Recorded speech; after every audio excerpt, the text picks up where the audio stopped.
2 months. That hit differently. Glenn had updated his will. Very recently, after his last family retreat. The one Karina had attended alone.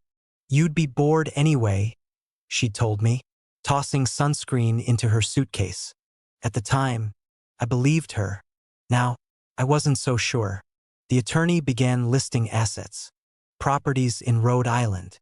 An apartment in Paris. 3 vehicles worth more than my childhood home. Art pieces by names I couldn't pronounce. Each line felt like someone else's fantasy life. Then came the distribution. To my daughter, Karina Elise Darby. She tilted her head slightly, like a queen waiting for her crown. "I leave the sum of $1 million to be managed by the family trust." Karina blinked. Just once. The room went completely silent. The kind of silence that thickens the air. She cleared her throat. "Did you mean 100 million? The attorney adjusted his glasses. No. 1 million.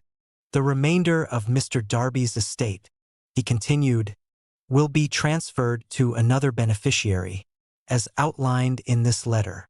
He opened a sealed envelope, hand-addressed. He pulled out a single page and began to read. Glenn's voice, echoing from the paper. "If you're hearing this, Karina, I'm likely gone. I've watched you change. Not over years, but in weeks. You stopped visiting. Unless there was a camera involved. You brought that man, the one you thought I didn't notice, into my home. You laughed behind my back. I am not a fool. You loved your inheritance more than your father.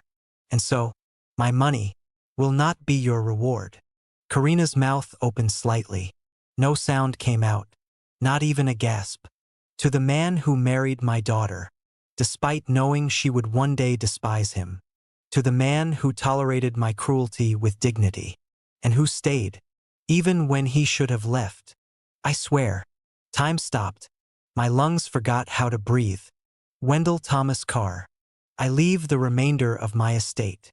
Karina looked at me like I had grown antlers. The man in the gold loafers stood up, like his chair had caught fire. I sat frozen. Completely unable to speak, because all I wanted, all I had ever wanted, was my marriage back, my cat, my Sunday mornings. Not this, not $300 million, not a front row seat to watching Karina Darby. Realized the empire was no longer hers.